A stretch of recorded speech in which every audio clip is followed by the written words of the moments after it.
10 करोड़। इतना पैसा उसने कभी गिना नहीं था।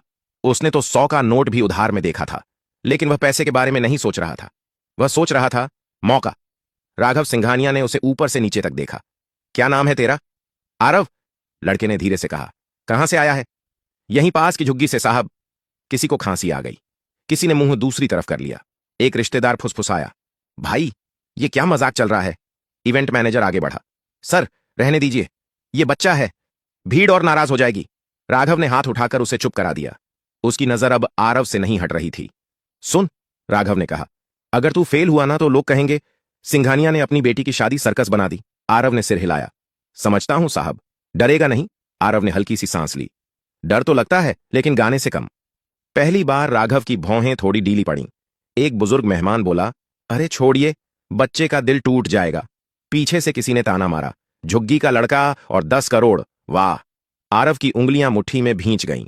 उसे ये बातें नई नहीं लगीं। स्कूल छोड़ा था तो यही सुना था, रेलवे स्टेशन पर गाता था तो यही। लेकिन आज पीछे हटने का मतलब सिर्फ उसका नहीं था। आज एक शादी दांव पर थी। क्या गाएगा? डीजे ने ऊपर से पूछा। आरव ने स्टेज की तरफ देखा। माइक चमक रहा था।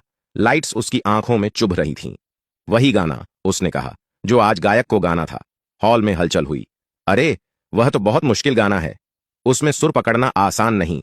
राघव ने ठंडी आवाज में कहा, अगर तू वही गाएगा तभी बात बनेगी। आरव ने बिना रुके कहा, ठीक है। राघव कुछ पल चुप रहा, फिर बोला, अगर तूने गा दिया और लोग 1 मिनट भी चुप होकर सुनते रहे? वह रुका, फिर साफ कहा, तो 10 करोड़ सिर्फ बात नहीं होगी। आरव ने पहली बार सिर झुकाकर हाथ जोड़ दिए। पैसे नहीं चाहिए साहब। पूरा हॉल चौंक गया। तो क्या चाहिए?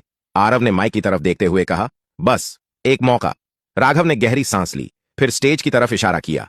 जा, आज देख लेते हैं आवाज कपड़ों से बड़ी होती है या नहीं। आरव ने पहला कदम स्टेज पर रखा, और उसी पल, किसी को नहीं पता था कि यह लड़का अब नीचे नहीं उतरेगा वैसा का वैसा। स्टेज पर कदम रखते ही आरव को लगा जैसे जमीन हिल रही हो। असल में जमीन नहीं, उसके घुटने कांप रहे थे। लाइट्स सीधे आंखों पर पड़ रही थीं। नीचे बैठे लोग अब चेहरे नहीं, सिर्फ परछाइयां लग रहे थे। किसी के हाथ में मोबाइल था, कोई रिकॉर्ड कर रहा था, कोई बस यह देखने आया था कि अब यह गिरेगा। माइक उसके कद से थोड़ा ऊंचा था। एक टेक्नीशियन दौड़कर आया, स्टैंड नीचे किया। साउंड चेक, उसने पूछा। आरव ने हल्के से सिर हिलाया।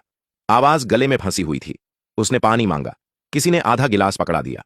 नीचे राघव सिंघानिया खड़ा था, बाहें छाती पर क्रॉस, चेहरा सख्त, लेकिन आंखें ध्यान से देख रही थीं। म्यूजिक, डीजे ने कहा। इंस्ट्रूमेंटल शुरू हुआ। वही गाना, वही इंट्रो। पहले 2 सेकंड आरव ने कुछ नहीं किया, सिर्फ आंखें बंद की। उसके सामने झुग्गी आ गई, टूटी छत, मां का थका चेहरा, रेलवे प्लेटफॉर्म जहां वह शाम को गाता था और लोग सिक्के फेंकते थे, और वह दिन जब किसी ने कहा था, गाना छोड़, इससे पेट नहीं भरता। उसने सांस ली, लंबी, गहरी, और फिर पहला सुर निकला।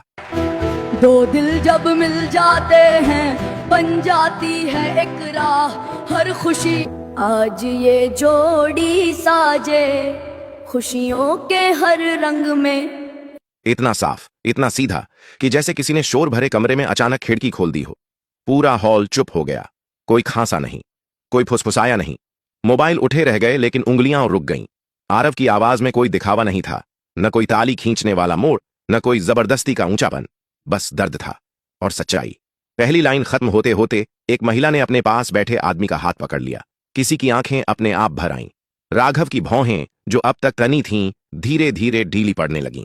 दूसरी लाइन में आरव की आवाज खुली, जैसे डर पीछे छूट गया हो। सुर अब कांप नहीं रहे थे। अब वह गा नहीं रहा था, जी रहा था। पीछे बैठे एक लोकल म्यूजिशियन ने बुदबुदाकर कहा, यह बच्चा सीखा हुआ नहीं है, यह भुगता हुआ है। कोरस आया, वही मुश्किल हिस्सा जहां असली गायक अक्सर तालियों के लिए जोर लगाता था। आरव ने वहां आवाज नहीं बढ़ाई, उसने उसे थाम लिया, और वही बात लोगों को चुभ गई, सीधे दिल में। एक आदमी जो अब तक खाने में बिजी था, थाली नीचे रख दी। एक नेता जो फोन पर था, कॉल काटकर देखने लगा। राघव को पहली बार महसूस हुआ, हॉल अब उसकी इज्जत के लिए नहीं चुप था, हॉल उस लड़के के लिए चुप था। गाना आगे बढ़ता गया, हर लाइन के साथ सन्नाटा और गहरा होता गया, और जब आखिरी लाइन आई,